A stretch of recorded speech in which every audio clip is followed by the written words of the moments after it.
In a world where money can buy everything, one man would soon discover that the greatest light doesn't come from wealth, but from kindness.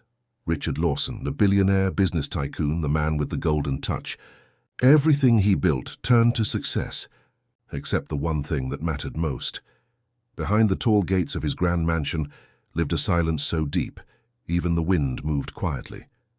His only daughter, Emily, once full of laughter and dreams, now sat in the shadows of her blindness. A terrible car accident had taken away her mother and her sight. Since that day, her world had turned into endless night. Richard had tried everything.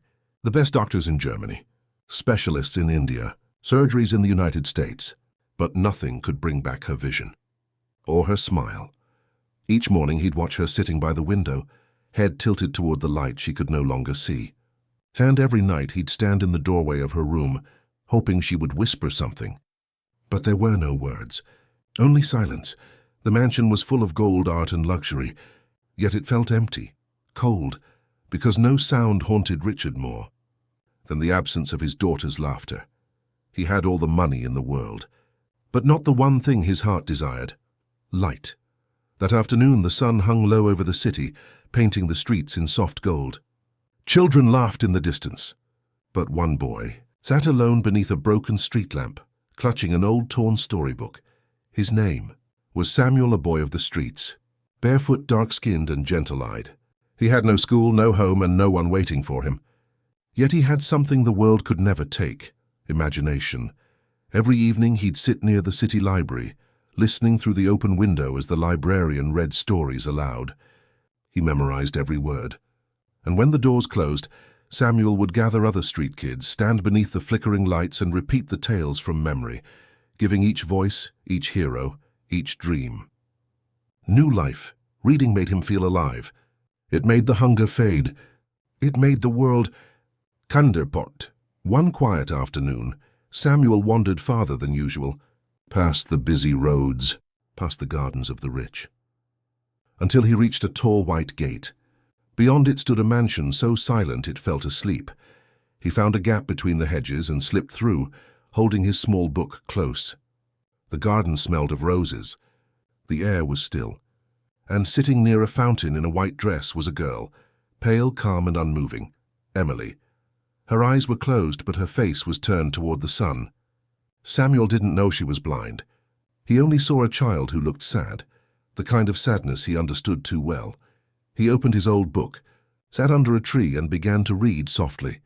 "Once upon a time," he whispered, "there was a little girl who lived in a kingdom where the stars could speak." His voice drifted across the garden like music. Emily turned her head. Her lips parted. No one had spoken to her like that in months. "Who's there?" she asked quietly. Samuel froze, caught, afraid. But her tone wasn't angry. It was curious. I'm reading," he stammered. "Would you like me to stop?" Emily shook her head slowly. "No, please. Keep reading," and so he did. His voice rose and fell with wonder. Each word painted pictures in her mind: castles, oceans, sunlight, laughter. For the first time in months, Emily smiled. And when Samuel finished the story, she whispered through her tears, "I can see it. I can see everything you said."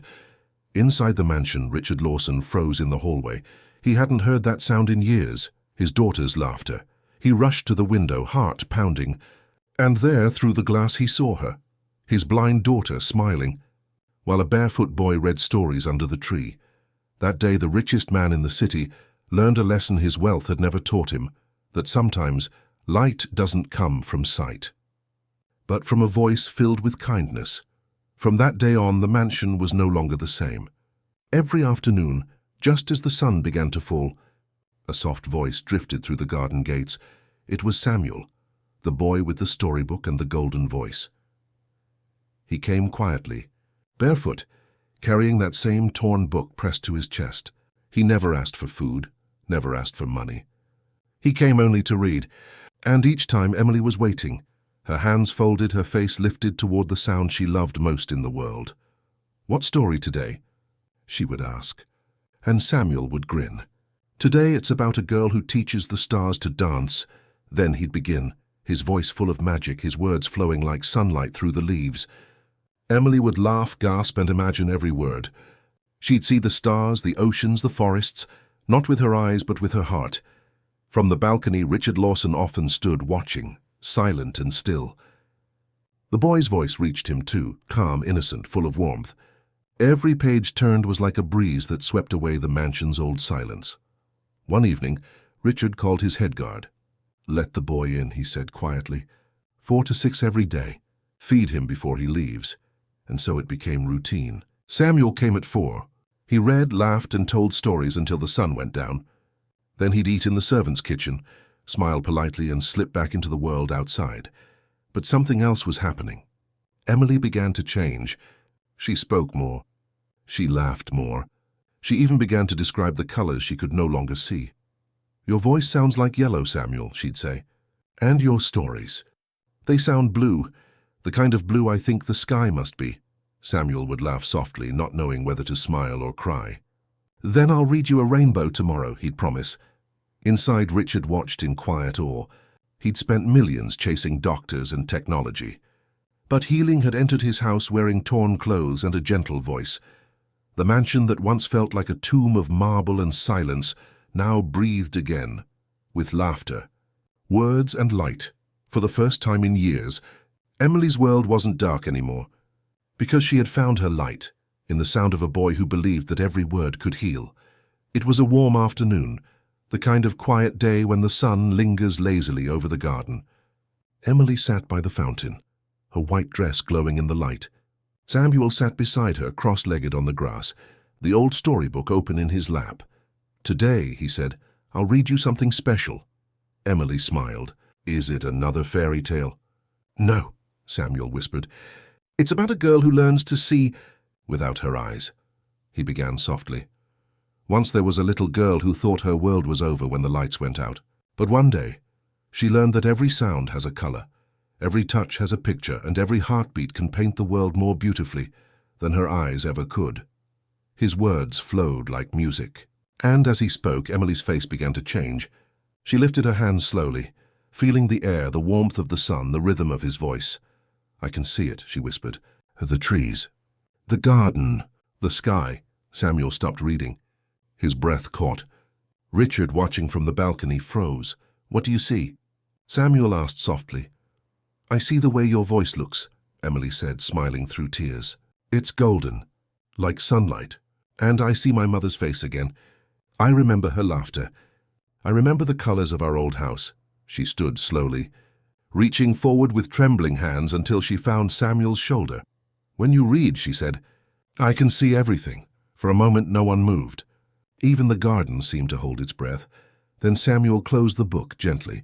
"You don't need my stories to see, Emily," he whispered. "You already do." From the balcony, Richard's eyes filled with tears. His daughter was smiling, a true radiant smile he hadn't seen since before the accident.